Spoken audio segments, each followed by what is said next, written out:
dia, Portugal! In Portugal, there's a YouTube show full of fun facts you need to know. Carl rings the bell and the members show to the GMP morning show. Featured guests will come and they will blow your mind. The audience will do so in kind. The little vanity mixed with some insanity on the morning show with GMP. Good morning, Portugal, and I'd like to welcome you to another fantastic day. Hey, Gumpers.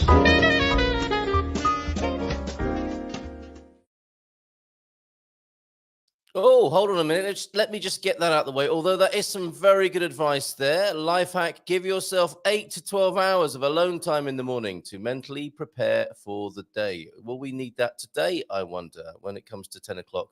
Will this have been a useful exercise, or will it have just got us upset? Let's hope it's the former and not the latter.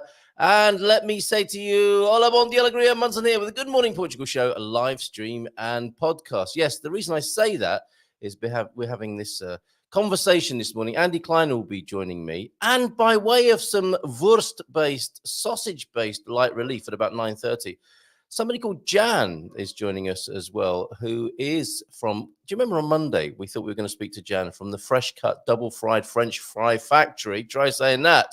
They're extra crispy, you know. We thought Jan might join us on Monday. He's joining us this morning. And he does have an interest in this topic that we're discussing this morning. Should expat politics matter? And the little Barcelos cockerel saying there, look, I don't like it when the foreigners argue. It's not about an argument this morning. The question I'm asking this morning is, should we leave it behind when we come here? Our interest, even our obsession with what's going on at home. And I speak from some raw experience myself this morning after what's going on in the UK and not being able to detach very healthily from that yesterday evening. We also had Gilda's view on it. It was a fantastic show yesterday, I thought, even if I say so myself. Not because of me, but because of all these lovely people who turned up at Head de Mayo. Andy in the middle there, who'll be joining us in just a moment after we've said a few hellos and set the scene for today's conversation. Sarah was there as well. Look, she's a natural. I'll be honest with you. This was posing after the show, not during the action. But look at us there. So it's the GMP pack shot right there. So thank you, Carl, Sarah, Gilda, Andy, for being there. It was great fun yesterday. And towards the end of the show yesterday, I by way of a little preview and intro into today's conversation, this is what Gilda had to say about leaving your native politics, if I can refer to it as that, in the rearview mirror and not being too obsessed about it now. Because we're talking about politics tomorrow. And we'll have a final word from Gilda on this matter. Did you invite Daniel? You should. Don't you think so? Yeah. Well, we shall see, because tomorrow we're going to ask the question: should expat politics matter? And by that I mean, how obsessed can expats, foreigners be about the politics back home? What, have you got a view on that, or should we not? Yes, I do have. Okay, go on. And I don't know if you wanted to. I'm to ready end with the stop show. button. Yes, this will be a good way to finish. Yes. So I have a message.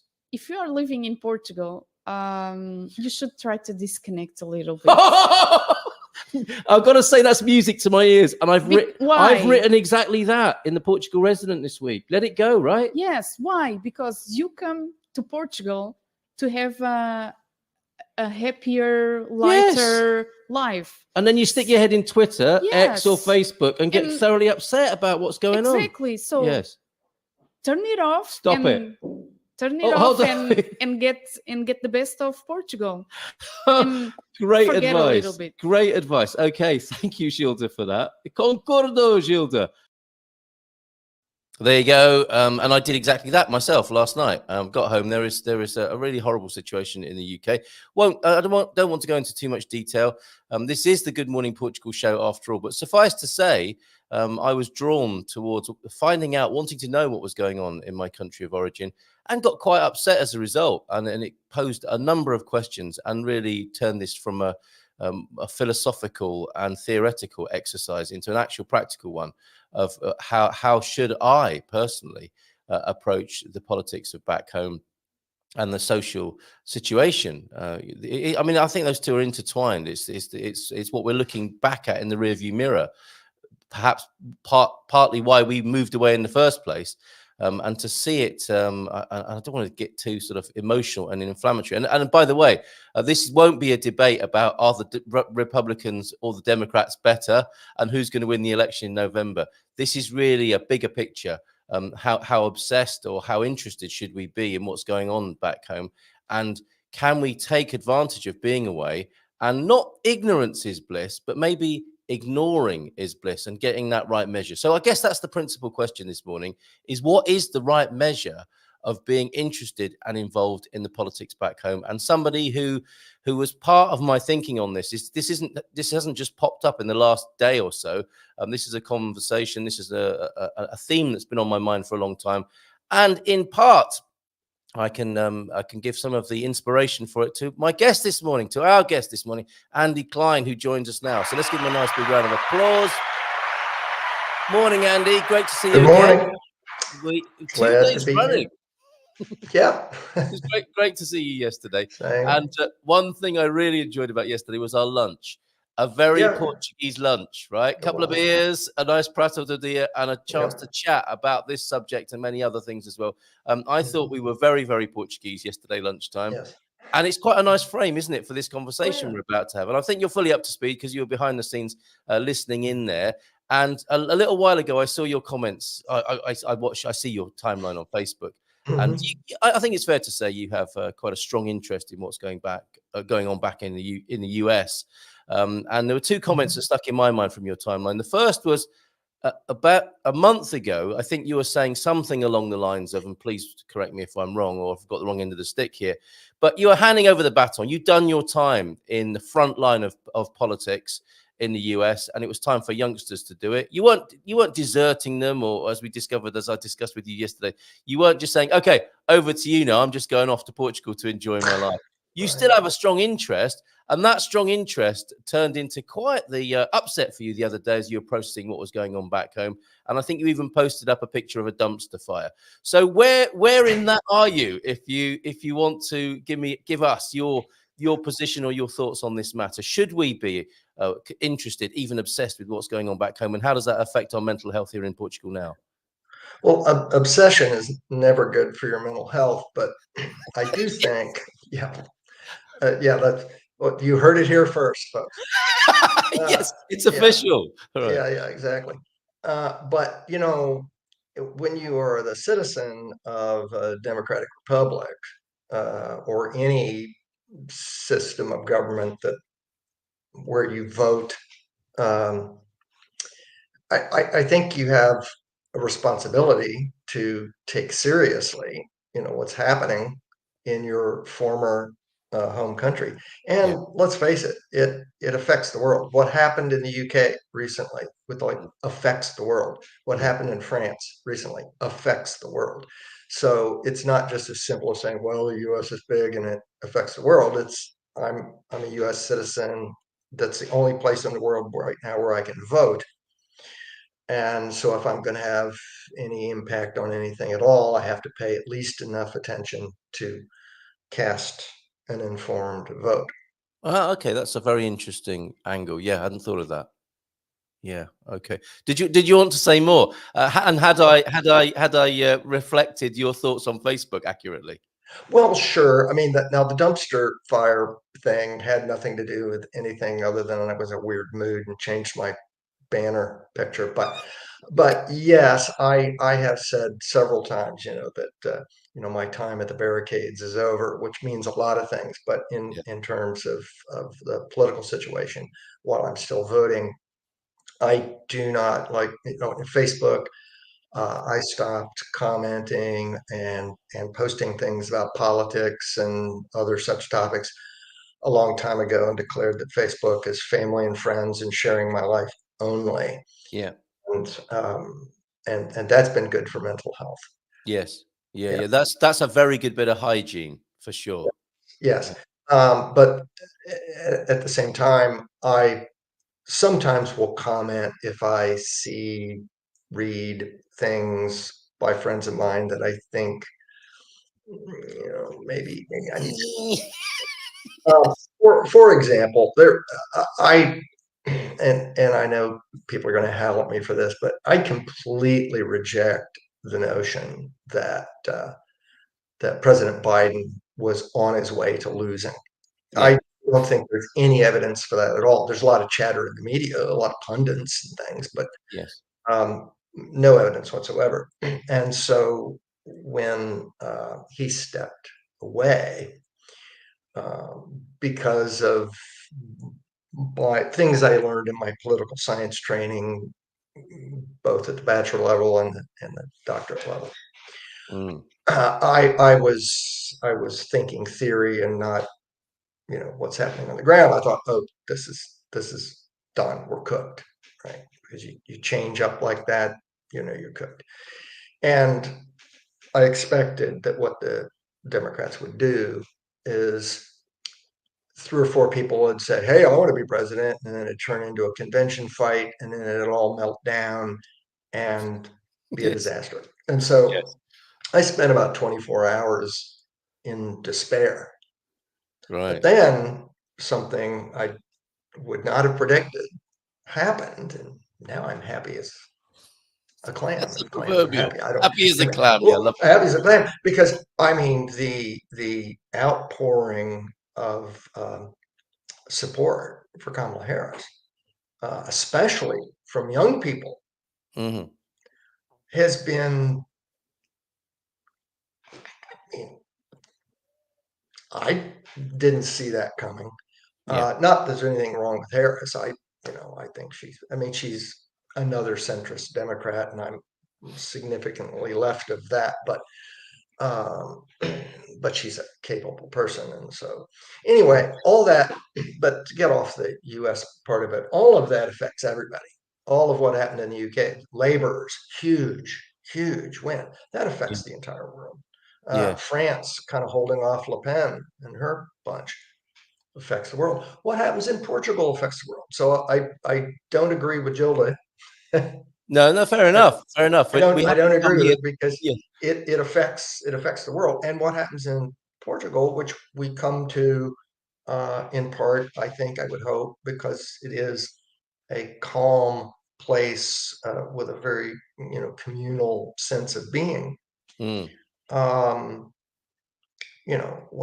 what happens in politics here affects the world. What happened recently, which I Very found interesting. So interesting. let's drill down into a few of those. Before Yeah. we do, can I just say happy birthday to Mrs. Duck this morning. T Duck just popped in with a Bond Yellow Grey Gumpers, and I just stopped by to say hi and smash that like button. And on the way out for the day, I understand this isn't a topic for everybody, but that may not be the reason. It might be a lovely day out for Mr. and Mrs. Duck on the occasion of Mrs. Duck's birthday. So Yeah. very happy birthday to you, and we'll see you and celebrate with you soon. Excellent. And yes, the dumps. There are a number of things here because Mrs. M was quite quickly in with this comment. We've all had a dumpster fire banner change moment, and that's that line, isn't it? I think you were referring to there. Yeah. You think, oh, I can't not respond to that comment, or I can't not respond to this situation. And, we know we're getting ourselves into some possible trouble that we'll deal with later on. But you kind of just have to express yourself, don't you, sometimes? And you post Yeah. up the dumpster fire banner, or you say, that's just nonsense and you know it. And then leave for an hour and come back to find 50 comments, So that happens. And I think that's an active matter, isn't it? Of policing oneself and managing oneself. And we're human beings, so that's going to happen, isn't it? We are going to have a moment where we're caught off guard, see something that absolutely inflames us, causing us to act in a way that possibly isn't, on reflection, the best way to have responded. But it happens. It definitely happens. And it's quite important how we clean up after that, I think. One thing you said, and clearly where you're at is well, many things. One being, I want to ask you: do we overplay our sense of importance in the world? I don't know whether we can come to a conclusion on that. But before we go there, and as we live here as foreigners, away from the scene of the crime, as it were. How in this age do we make sure we're getting decent information if we do stay connected? Because I'm finding that really difficult, Andy. I don't know if you are.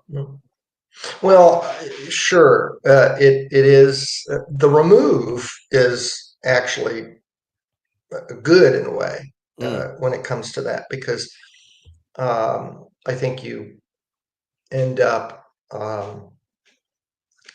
picking those sources of information that really tell you what you want to know and don't necessarily drag you into the intrigue. Because, when I'm here living my life in Portugal, I'm not, I'm no longer interested in the intrigue. I'm interested in knowing what I need to know to vote. I'm interested in knowing what I need to know to encourage others to vote. But there's a lot of detail about things that don't necessarily matter that can be dispensed with and should be dispensed with. I don't need to know about JD Vance and couches. I don't need that. Right. And but how'd you get past that is the question, because I don't know. I mean, if you're going to use social media, a lot of that's going to get in. But so I have a routine. Okay. I have a routine. Yeah. Every morning. In fact, when we're done here, I'm off to the gym. Good man. Come back and have my breakfast, and I do my day's news reading. Now, I was a journalism professor. Yes. And I was a journalist before that, and a writer and a photographer and videographer. And so I can't go cold turkey, because not only did I do it for a living, but I trained people to do it for a living. So I'm going to read the news every morning. But I've drilled down. I read Heather Cox Richardson, who is a political historian, professor. She writes a Substack newsletter. I read Robert Hubble. I read Joyce Vance. Robert Hubble is no relation. No relation. No. She's a constitutional scholar. So those are three one's a lawyer and two academics that I read. Are they objective? Because I guess that's what happens as well, isn't it? Potentially for the foreigner, the expat, is we might fall into the trap of curating a set of news sources that are all about our confirmation bias rather than objectivity. And honestly, I don't know if it is possible to have a set of objective news sources anymore. I mean, you're really well placed with your political, your academic understanding of politics and journalism. Is that available in our age? And do you have to be extremely disciplined? Or is that just what we have to accept, that we do curate a confirmation bias-based incoming news stream for ourselves, either a really gross one on social media or a refined one from academic sources? Well, I would go for the refined one. But I would also go for people who tell the truth and who back it up. But who back it up. For example, opinion journalism died about 25 years ago. Hold on a minute. I do it every week still in the Portugal Resident. It's dead and buried. Well, I'm talking about of the variety where you read a famous columnist in a famous newspaper and they're giving your opinion. But back in the day, they did their reporting. Yes. And this is what we talk to students is, you want to be, a columnist. Yeah, great. You still have to report. You still have to call people on the phone. You still have to check your facts. And earn your stripes, right? That's what you can look forward to in retirement rather than straight into. Yeah. Well, you have a point of view, and that's fine, whatever it is. But you did the work. Yeah. Today, it's all punditry.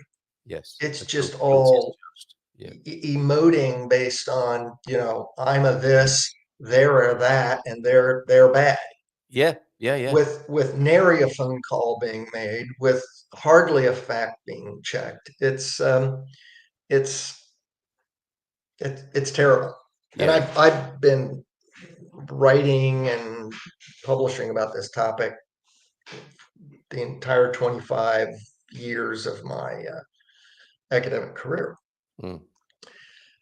And so some of these new sources, people with Substack newsletters, like Heather Cox Richardson. No, she has her point of view, Yeah. but she is a scrupulous researcher. She's not slinging the crap. Okay, well, at that's all. good to know. That's good to know. And then now the other thing is I've ditched, the only media that I subscribe to left in the United States is the New Yorker magazine, and they're starting to annoy me. I ditched the New York Times Yes. after, it was a painful thing to do, but I'm done with them. Yes. I read the Associated Press. Yes. Okay. The Associated Press is as close as it comes to that fantasy Yeah. of objectivity is a fantasy. There's no such thing. There I'm never glad you was said any such that. thing.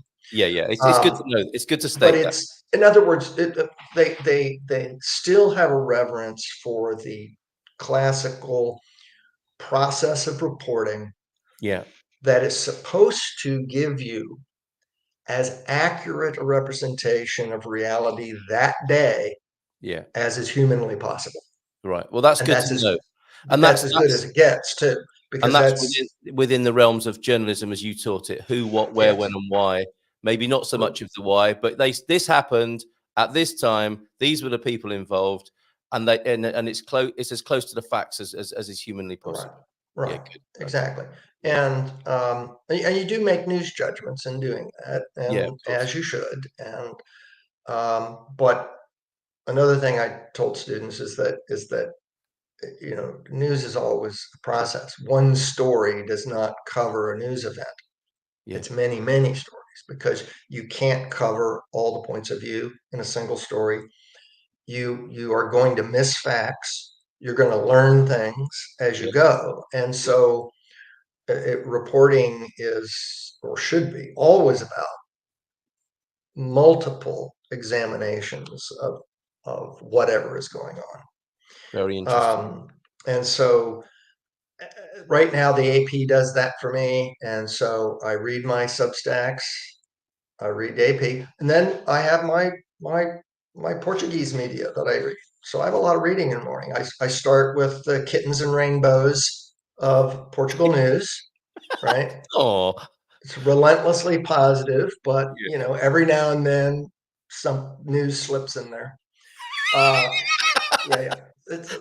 They're hilarious. They're hilarious, Yes. and And the they're comments, stories. are good entertainment as well, aren't they, in the Portugal news? For sure. Yeah. So Portugal Resident, I read Yes. Portugal Resident.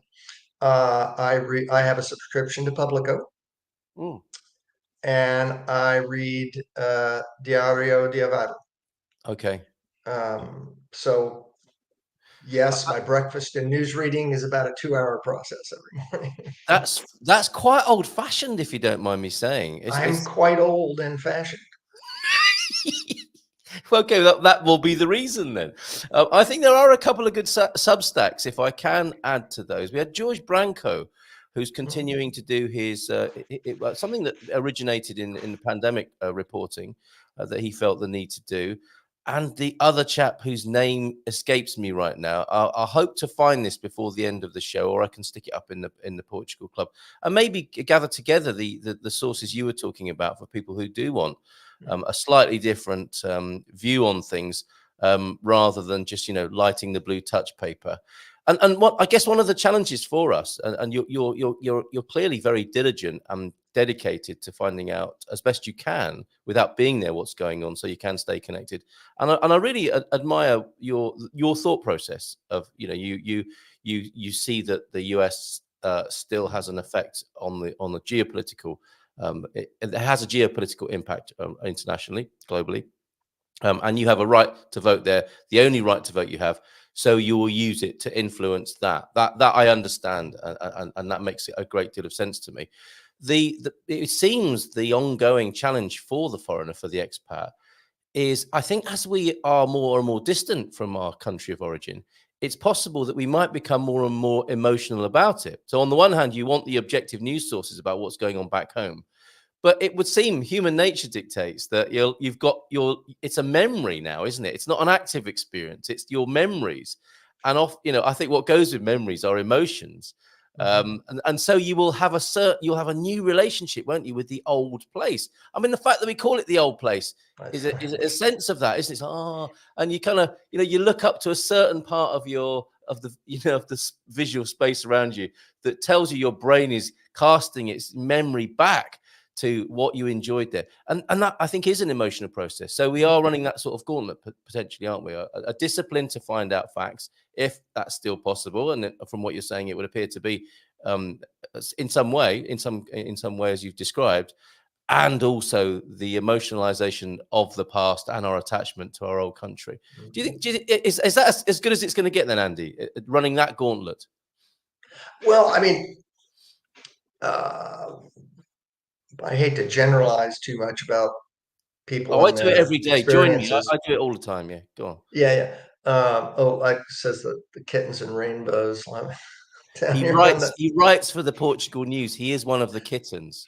Oh, okay. Yeah, he's Excellent. a rainbow maker. Yeah. Excellent. Yeah, I say that only, but I do read it every day, and I do learn a lot from it, but I sometimes find it relentlessly positive, which is not a bad thing. Right. Okay? Yeah. But you know what you're doing. I'm not used to it. Yes. So, yeah, exactly. You know, I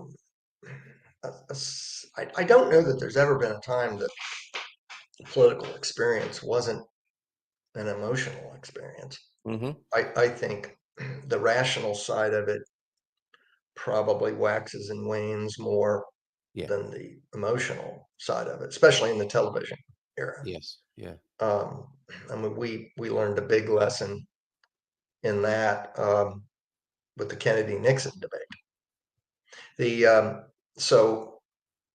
LBJ, who was,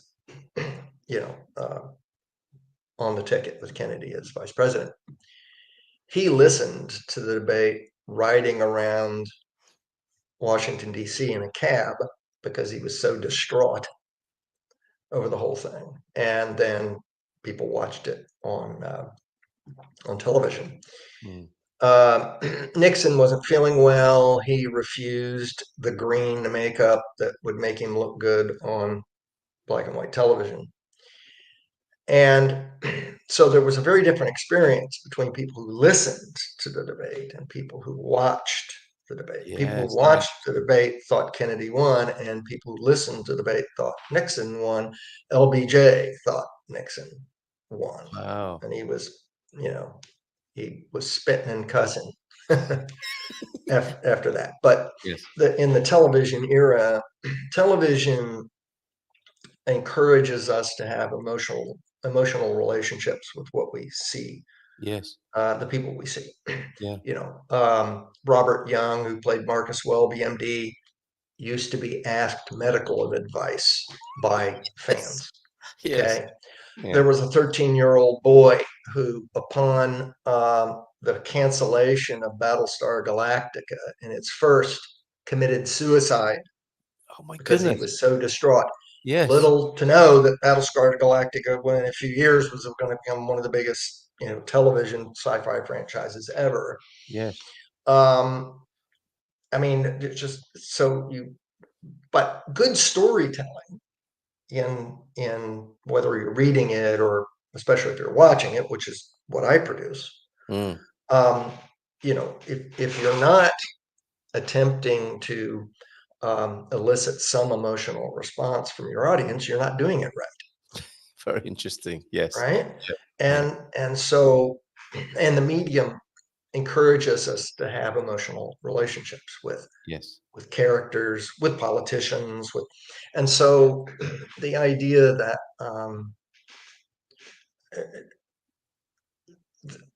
let's put it this way, none of us can completely walk away from the emotional experience of the politics of our former countries. We may have different strategies for mitigating it. Yes. Not letting it loose into the world. Like in the 24 hours after, Biden dropped out, I just exited myself from everything.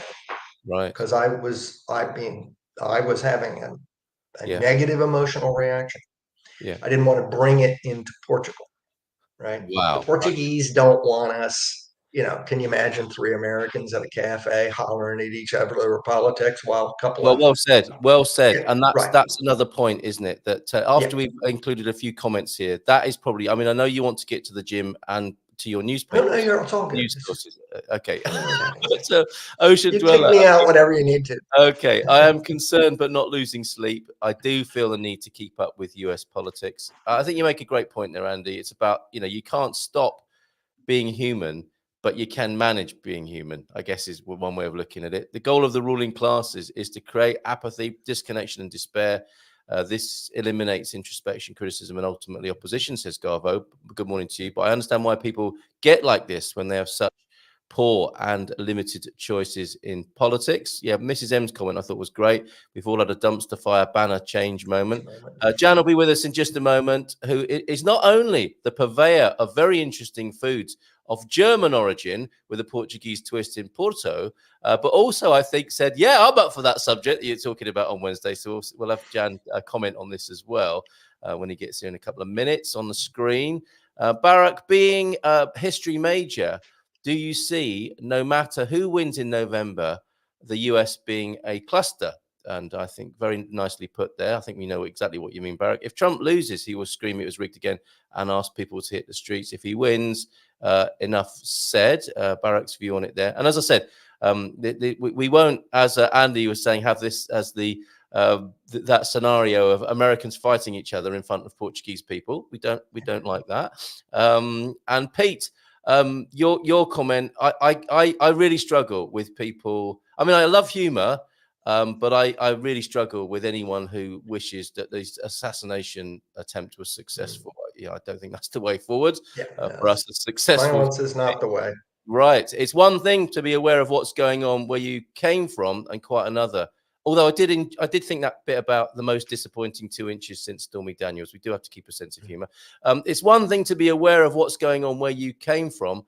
It's quite another to let it still affect you, to affect who you are able to be friends with here in Portugal. Now that's it. That's another of my inspirations for talking about this, and that's happening. I'll be honest with you, that is happening. We need to see the whole picture, the good, the bad, and the ugly. This can be the only true representation of the myth called democracy, says Gary. We can't just close down the voices and views that we don't agree with. Pete to Joao, exactly. No, now it no longer matters as much. It is odd, though. Global effects are very important for business, but at least emotionally, there is less impact. Cheers, Pete. And to you, Joao, as well. Completely agree. From Mrs. M, I have friends across the political spectrum. I only become remote when people try to push their beliefs on me or get aggressive with me. And if I may make an adult comment here, children, close your ears at the moment. I think it was Maggie Smith, wasn't it? It's all having a political view is like having a penis. It's all very well, and you can be proud of it, but you shouldn't wave it in other people's faces. I don't know whether she said that or not, but I think the sentiment is very useful. Good. Yes, I do find that birds of a feather flock together as expats. Years ago, it might have been because of the country of origin. Now sorted via politics. I think that's true as well. And this sort of ideological arrangement of people, they're doing it to themselves, and it's being done to them, of course. I think the difference for me is that I'm intellectually aware of what's going on, but I am much less emotionally connected, at least trying to be. And I'm with you on that, Joao Ernesto. I think that's a nice, beautiful point there. It does make me laugh when the popular press and media sources come under fire, but popularity is what it's all about in today's world, isn't it? Couldn't possibly comment as a YouTuber and influencer there, Garvo. The impact as to who wins the election may be a bit less impactful while we're here in Portugal. It can still have an effect on social security interest rates, which in turn affect the conversion, says Barak. The rates between the dollar and the euro. Absolutely. And that's why that's one very practical and pragmatic reason to keep an eye on it. We'll come back to more of your comments in just a moment. I'm very aware that I'm keeping Jan Winter waiting. Let's give him a nice round of applause. And welcome him to the screen. Good morning, Jan, of the French fries factory in Porto. How are you this morning? I am totally good. A little bit tired from yesterday, but that's how the business works. Yes, when you're in hospitality and catering, I guess you do get tired from time to time.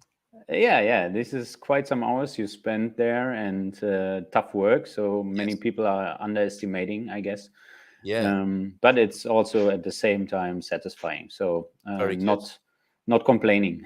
Glad to hear it. We'll come back to the political debate, and as I understood, you were quite keen to have a view on that as well, or share your view with us. But before we do that, if Andy Klein and I were having lunch in Porto yesterday, we may well have come along to see you. This is the sort of food I think we like. You are the French fries factory. Andy, we could have had this for lunch if we'd been in Porto Wow. yesterday. What's going on there, Jan? Yeah, it's as you already said in the introduction. Thank you very much for that. That is German street food in general.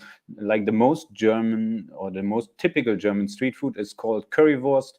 It's a sausage, German-style sausage, and it comes most common with chips or French fries. In our case, we try to lean to the, in my opinion, best French fries in the world, the Belgian ones.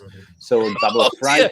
That's going to be even more controversial than talking about politics. How could you do probably. Yeah, I grew up next to the border of Belgium, and if you look into French fries history, then you will see that that the Belgians are quite leading in this topic. Yeah. That's what we're doing this morning. I didn't realize that. There probably is some. Andy may have had a colleague at university who studied the history of French fries. I don't know. But yes, Belgian fries with mayonnaise. They like them with mayonnaise, don't they, in Belgium? Exactly. And it's like a normal, they eat it for lunch, for dinner. It's a proper snack, and not just a proper snack, also a dish. Yes. And in many parts of Europe and in the world, the French fries raised to be important part of the menu, and that's what we try to deliver as well in a high quality with local products, of course. Yeah, so all the products, even the German style sausage, are from the region of Porto. Yes, and when we were talking on Monday about German food with a Portuguese influence, Coach Turner came up with the idea of the bacalhau. Is that a possibility? The bacalhau, bratwurst with a bacalhau flavor, or made from the codfish? Bacalhau. This is great. Right, okay. Well, you're welcome to that idea, I'm sure. I'll act in a management capacity. Coach Turner's only looking for 20% of that. Should you get it off the ground? I mean, this is really great idea. I gonna write that down. Give me a second. But jokes aside, we are always looking for new inspiration, of course. Yes. And it's like a fine line to include the local flavors, and this is I have to talk to my butcher then, I would say. Yes, I often say that to Mrs. M. I need to talk to my butcher. So looking again at this, that's a beautiful photograph, and Mrs. M picked up that you sprinkle it with some sort of magical fairy dust, it would appear. So, I mean, presumably you can't tell us about that because that's part of your USP and special angle on what you're presenting there in Porto. I mean, this is like one of the most characteristics from the dish. In Germany, it's like the secret curry ketchup, how we call it, or it's a tomato-based ketchup sauce. Yes, and it comes with more sweet, spicy, and also fruity flavor than normal ketchup sauce. And in this case, the sprinkle, it's for the photo a nice effect, but we actually put it on. Oh yeah, right, something like that. We put it actually on the dish, which is curry powder. Yeah. Okay. Yeah. Oh, this is the ideal. I mean, I don't want to stereotype it or put it into a single niche, but this is coming back from the pub after a few beers. This is a fantastic meal. It must be, right? 100%. This is the case. Yeah. Fighting the hangover is no better way than with this one. Yeah. Superb. Well, good luck to you. It's going well, is it? We're quite happy. I mean, yes. It's also a challenge to introduce a new food to a new community or society, and this is to be seen or to get attention. This is one of the most challenges, the biggest challenges in in the hospitality industry, especially in Porto, where so much is changing so fast. Yeah, right. And you get new hotspot every week, basically, like the Boljao market and Timeout market. And somehow, as a entrepreneur and someone who opens a restaurant, you need to get attention, right? So So this true. is Yeah. this is interesting challenge, but yeah, we are facing it. And after almost 1 year, we are happy with the feedback. So Good. we get great Good. feedback. Yeah. Good luck to you. I mean, I think starting a restaurant or a food outlet of any kind is really hard work anywhere in the world. But to do it in a foreign country, we take our chef's hat off to you for sure. So, where can people find you before we find out about your view on this? Should expat politics matter? Because I think you've got a view on that as well. Where can people find you in Porto? And if they rock up and say they're a gumper, can they get a special treat of some sort? Will they get some? Absolutely. They get 15% off. This is first of all a pleasure to welcome everyone in our restaurant. And you guys can find us really in the center. So we are neighbors of the famous Conga and Pedro dos Fangos. So this is in Rua do Bom Jardim 302. Very good. So 150 meters from the Boljao market and 100 meters from Aliados. So if you want to grab some fries and walk through the city, this is the perfect spot to get them. Wonderful. And is it? Are you in a trailer? Or are you in a restaurant? What's the situation? We have a restaurant, and Right. it's next to a new building which has been built the last few years. And we have a nice terrace as well, so you can sit outside or take away as you wish. Yeah. Marvelous. Any specialty beers in there? I mean, you're from Germany, so I mean, presumably you will be bringing some beer to add to complement the Portuguese beer scene, which I'm sure you'll have a view about as well. There's no way around the local hero Superbock, of course. So we have, of course, Superbock. We would not dare to not offer it. But we also made it to offer some German beers. We have Bitburger, which is kind of the German Superbock. So it's a really common pils you can find in Germany. Cool. Then we have also organic beer and gluten-free beer, which you barely find. So if people have gluten allergy or something, then they can also get a beer with their fries and currywurst. That's absolutely great news. I think Andy will be in, and he has to say, apparently, if for Gumpers who want the 15% discount, they have to come and say, I'm a Gumper, and I love sausage. I think it's only fair that they whisper that to you as they come into your fine establishment. There's a request to open one in Coimbra, or maybe. What a lovely franchise it would be across the country to see one day. I guess you've got your work cut out with it, establishing yourself, and it takes a while, doesn't it, with starting a particular style of cooking, and in a foreign country as well. You've got your work cut out to begin with. But wouldn't that be amazing? Are your long-term plans to open up around the country? I am open for everything. If the bags under my eyes get smaller again, then I may be ready to face that challenge. Yeah. As somebody with eye bags, they don't get any better, Jan. I'm sorry to say, but that shouldn't get in the way of you opening up in Coimbra, because we have a second request for you to open up in Coimbra. And what's the name of his restaurant again? I think you're going to get a few Gumpers coming along and telling you they love sausage. Fresh cut, double fried, extra crispy chips at the French Fries Factory. And not only, it's a tongue twister as well, isn't it? So that is what you trade under, isn't it? French Fries Factory. Yeah, it is. There's a reason for the name as well. I have a friend who is Michelin star cook, and he also he invented a snack bar concept for French fries, and in his case, it's burgers as well. And I said, I want to offer fresh cut French fries. And he said, Jan, you don't want to offer fresh cut French fries. If your place runs well, you need 2 people to wash and cut French fries all day long. Yes. And I was like, sure, he is the most experienced guy I know from hospitality, so he is right. But then I was thinking about automation, and was making a small I was planning a French fries factory line, a small one. And then I showed this to my cousin, who's just 18 years old, and he invented basically the smallest French fries factory line in the world. No So way. this process is automated and fully, it works on itself, and we cut the French fries in this factory line. This is great, Jan. I don't know if you know this, but me and Andy here work with another fella who we were with yesterday, Bobby O'Reilly, and we've been making these films, The Englishman and the Irishman, go somewhere and do something interesting in Portugal.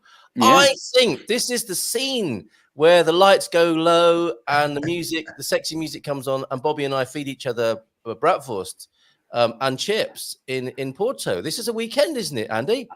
Yeah, plus get you guys working the cutting the fries. Can we ever go on the French fry machine as well if we come? Of course. No, that's no problem. So I would love to see that. Sounds like a tempting video. You say that now, but okay. Wait till we're there. You'll change your tune. That's right. Our people will be in touch with your people, Jan. Bratwurst with currywurst sauce, one of the best discoveries working with the military. So Gary, a fan.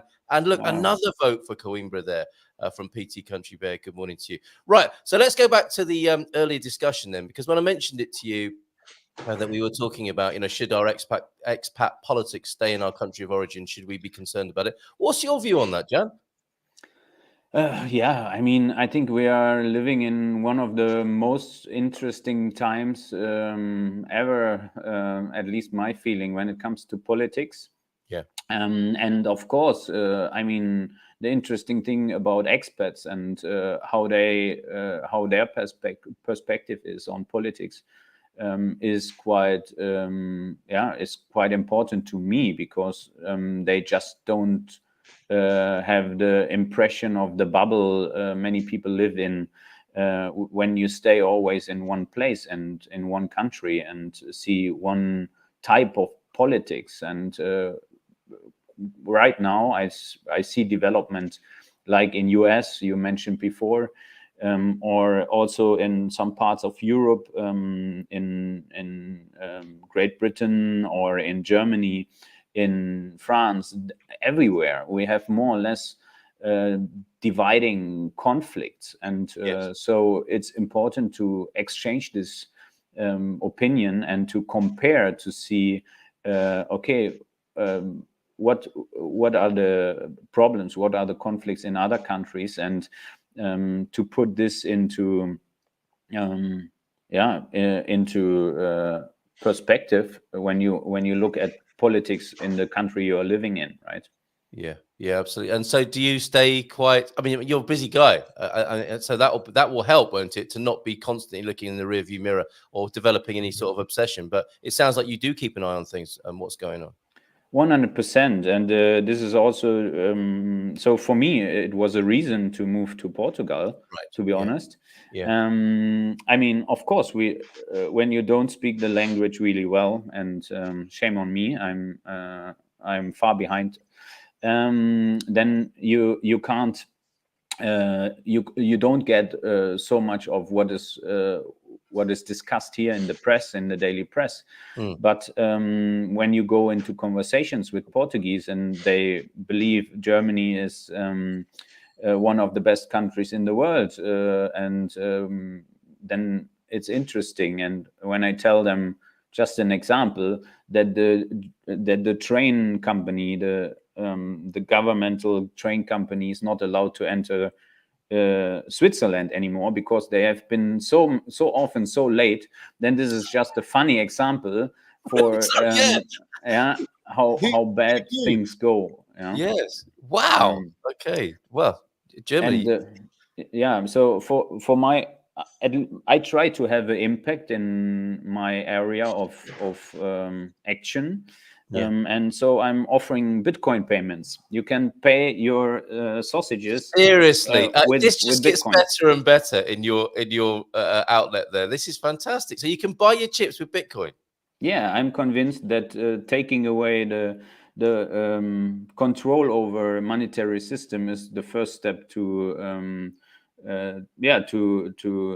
decentralize power again. And I feel like it's important to bring the power back to the people. And this is one instrument and one infrastructure which has been under control of the powerful without any reason. Yeah, I don't believe people are stupid.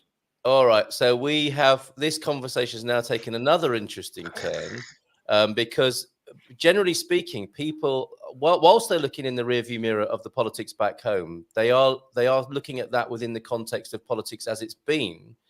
And Andy and I yesterday were talking about the turnings, the great turnings, the fourth turning which we appear to be in, and how the global context, the big geopolitical context, is upheavalous and is possibly the opening for something new. And there you are, a living example of that, Jan, where you could, because it was interesting, wasn't it? The first major, I think the first notable Bitcoin purchase was a pizza, wasn't it? And now Exactly. you can complement that with some fries and currywurst in Porto. Yes. Were you at the Anarcha Portugal event a few years back when that big sort of crypto and anarchist? I went to it. Jeff Berwick was there. It was a really interesting lineup of people and some fantastic young Portuguese people who were talking in this way of like, fair enough, you know, the old politics, it's all playing out. But what's going to come in? What new is going to come? And they were talking about such things. So Porto is a bit of a hotspot for this sort of conversation, is it? Yeah. I feel like the people coming here, they have something in common, and that's watching their own politics or even global politics. With the knowledge or with something in their back consciousness that something new is coming up, and that our world is changing faster than ever before. And this is at one point it's somehow it's interesting to see. Some people are fearful, some people are just grateful to be alive right now and to watch it and to take their part in it. And what you just described, this event, sounds pretty interesting. I was not there, unfortunately. But I like events like that to look or to discuss new opportunities. Yeah, there were some fascinating people there. I think we're going to have I suspect we'll have a very interesting conversation when we finally come and have some beers and chips. And the wonderful, look at that. Let's have a look at the picture one more time, Andy. Look. We are so looking forward to this. we are so hungry right now. It's one of our ideal meals, quite frankly, on the screen this morning. Thanks to you, Jan. If perhaps you'll stay with me for another 7 minutes, both of you, just to consider some of the comments that are coming. It's been a very good conversation this morning. We haven't broken down into sort of bipartisan arguing, and I think you made a very good point, Andy. We kind of shouldn't bring that to this country that we live in. Like, you know, I don't think the Portuguese would expect us to not talk about the politics back home, and they wouldn't be surprised to hear us talking about it and maybe talking to them about it. And I love their approach to it. You know, the sort of cynicism the Portuguese have and putting it in its right place and maybe saying to us like, calma, tranquilo, let's not get too excited about this. There is wine to drink, there's beer to drink, there's a family to hang out with, there are friends to hang out with. You know, don't bring all that bipolar scrappiness to our culture. Talk about it by all means, but let's keep it in perspective. And that's certainly my view on it. I find it refreshing in the Portugal news, says John, how often they simply report what happened or what was said, and that's it. No commentary, no adjectives, no embellishments to indicate a bias or point of view. And is that the Portugal news generally, or as in the Portugal news, the institution, the publication that Douglas writes for here? I used to be told that if no one talked about your work, this is another man from BBC training back in the day. I used to be told that if no one talked about your work, stop doing it. That's Jan. We are talking about Jan's work this morning. Late coming to the game this morning. Yes, Carl, the crack comments that are made expecting no challenge is irritating and disgusting to me, says Bob. The stakes are too high to let go of the US political landscape, says Frank. Good morning to you, Frank. It's not about memories of the past country whilst in Portugal, more about concern for the future. Thank you very much for that. My politics, says Jackie, morning to you, Jackie, are based on importance. Sugar or no sugar? Oh, sugar. Well, if you look into sugar, it's a highly political issue, as it turns out. And what potatoes are the Belgians using to make fries? Ah, yes. On that note, are you happy with the Portuguese potatoes? I think they're very good as stock for chips, aren't they, Jan? Oh, this is quite a challenge, to be honest. So Is it? The Belgians use bintje kartoffel, potato. Yeah, bintje potato. But you don't get it here. No chance. Yeah, to find a constant supply of a potato which has great frying characteristics, which is something I would never thought being into, but now I am. It's not so easy, but fortunately, the Bouillon market right around the corner is supplying me with really great potatoes, and the standard Agria potato is quite has good characteristics. Yeah, very good. Now, it's not impossible for that Belgian variety to be grown in Portugal, presumably. That's something actually I don't know. I was in discussion with some local farmers, but potato growing itself is like a big challenge because you need machines for it, and then many are not already fitting into this picture. So it's not easy to find someone, and I did not find someone who is growing bintje potatoes until now. Very interesting, because we know people who grow food in this community. Whether they could meet your scale is another matter. But wouldn't that be a lovely marriage of a potato producer and the French fry factory in Porto? Absolutely, absolutely. Happy to marry someone there. You really didn't expect to be talking like this, did you? But as you say, now you are. I find the birds of a feather analogy interesting, because many of us here in Ponte Lima have very different feathers. And this is very nice how you put this, João Ernesto. However, we do not preen in front of one another. That's great. 100% agree. Belgian fries are the best that we've ever had, says Barak. And me, being the eternal realist that I take the world in all its glory and challenge. But a friend once said to me, what happens if I don't want to acknowledge the ugly, negative parts of life? Then I'm happy. Yes, and Bratwurst with currywurst is one of the best discoveries working with the military. Gary is all over it on every aspect of this conversation this morning. Nice to see you, Wayne. Bon dia todos from you. Whenever you hear frothing of the mouth, sky is falling comments about one side or the other, that is your clue to immediately and completely disregard that person's point of view. Make an excuse. We do have a video of James on how to excuse yourself from a conversation in an assertive and polite way. That's on our YouTube channel, funnily enough. Can I get Maris Pipers or Cypress potatoes out there? Very important questions coming in this morning. I've not seen those. Portuguese are very fond of their potatoes, obviously, their patatas, and very different and many different ways of cooking them. But they have their own varieties, as I think Jan was alluding to there. It's being said that Biden is going to set term limits on the Supreme Court. Let's hope this comes through. If he's unable to do this, do we believe it can be done within the next administration? I'm going to leave that hanging there because it's 2 minutes to 10, and we'll have some closing comments from our two very fine guests this morning. I have some amazing potatoes this year. There you go. You'll have to travel to central Portugal for Pete's Spuds, which are legendary, I'm sure. And hola, bon dia from Chris. Good morning to you, Chris. Thank you for your correspondence about tech behind the scenes. So finally then, thank you, Jan, for being here. Do you want to add anything finally? I mean, we have got your lovely offer, 15% off for Gumpers who come in and say, I'm a Gumper and I love sausage. Is there anything else you'd like to share with us, either political or culinary this morning? I would sum it up and say, like, it doesn't matter how exciting these times are. It's always important to live the moment, and to live the moment, you have to please your guilty pleasure sometimes. And that's the reason why you should enjoy some French fries with a lot of mayonnaise and toppings and good sausages. Did you see what he did there, Andy? That was masterful, wasn't it? That was masterful. Life philosophy and a plug for the French Fry Factory. Superbly done, Jan. Great to make your acquaintance. Random message to you. Do you want to be on the show? Yeah, see you there. You're a sport and you're a true Gumper. So thank you for being here. Andy, over to the professor now for a final and erudite comment. Final and erudite. It'll be final No for pressure. sure, but no pressure. I think if we want better societies, we've got to be better citizens. Wow. So we have to be engaged. There's no choice in that matter. And we have to remember that we're also all in it together.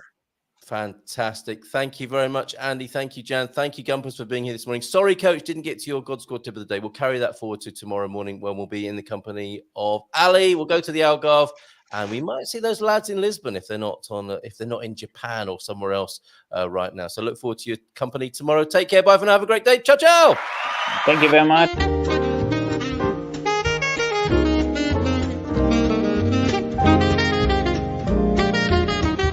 Bom dia, Portugal! In Portugal, there's a YouTube show full of fun facts you need to know. Carl rings the bell and the members show to the GMP morning show. Featured guests will come and they will blow your mind. The audience will do so in kind. The little vanity mixed with some insanity on the morning show with GMP.